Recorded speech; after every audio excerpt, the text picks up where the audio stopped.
Hi everyone, it's Anna from Pinnacle Finance. Hope you're all well. Welcome to another video where today we'll be talking about the common frustrations when buying a new home and how to overcome them.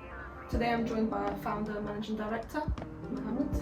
Hi everybody, hope you're well. Thank you for being with us. Thank you. Okay, so it is quite common that you'll hear the phrase people saying when buying a new home, especially when they're selling and buying a new home, that it can be very stressful.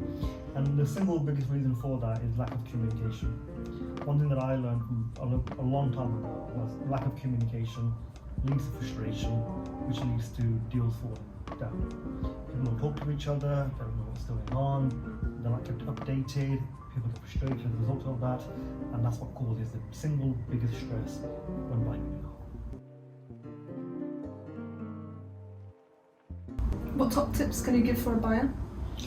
So, when it's the first time buyer or someone moving home, two things I would say. Number one, full disclosure. No matter how irrelevant you might think it is, or how small, or how stupid or petty, how old you may think it is, or how irrelevant, tell us everything.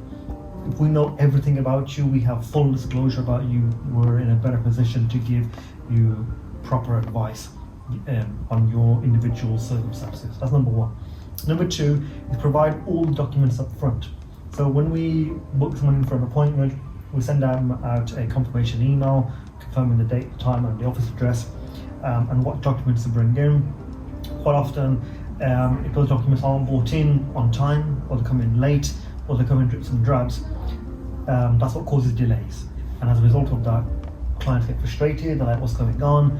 And we're like, if we have everything from the beginning, we don't need to keep coming back to you and keep bothering you again. So full disclosure and full documents from the outset. Now, when dealing with lenders, what advice can you give to minimise any delays? So over the years, we've seen many changes in the industry. We've seen the regulators bring in new laws and new criteria and policies. One thing that we saw introduced back in 2014 when we had the mortgage market review, which was the single biggest shake-up since mortgages first became regulated in 2004.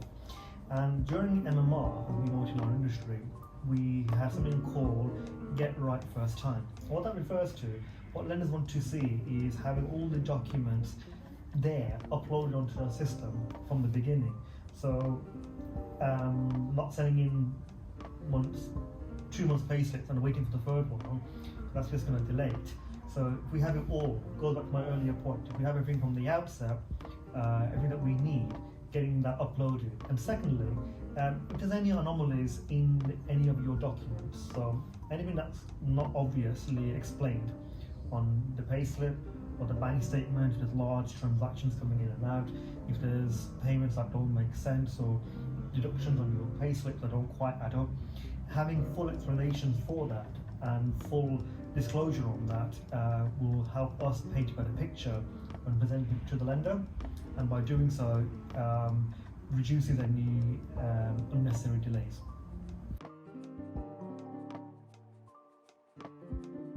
Some say dealing with solicitors can be tricky.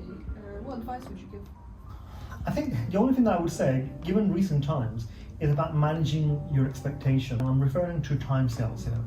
So, we've seen so many changes in the last 12-18 months since the COVID-19 pandemic hit worldwide.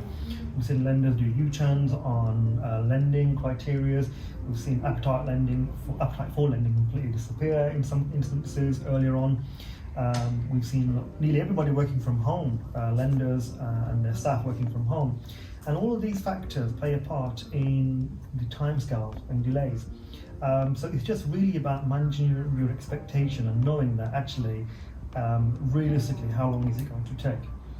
If someone says to you it's going to take, on average, between 6 to 10 weeks from finding the house to getting your keys, that's fine. But there are other factors. If something comes up on your title deeds, if there's a chain involved, if you think about the other side, responding to enquiries, to other estate agents and further up the chain. So we have to think about, well, if you're involved in a chain and there's other various factors involved, then your timescales may be longer than 6 to 12 weeks. Obviously, our aim is to get clients completed as quickly as possible. But just manage your expectations, so you're not disheartened if something takes a little bit longer than expected. Thank you, Mohammed, for the wise words. No worries. I hope this video has helped you guys. If you want Pinnacle to help you in your journey, just call us on 0800 799 9869. Remember to click the like button, subscribe so you can be updated to any more upcoming videos. Thank you. Have a nice day.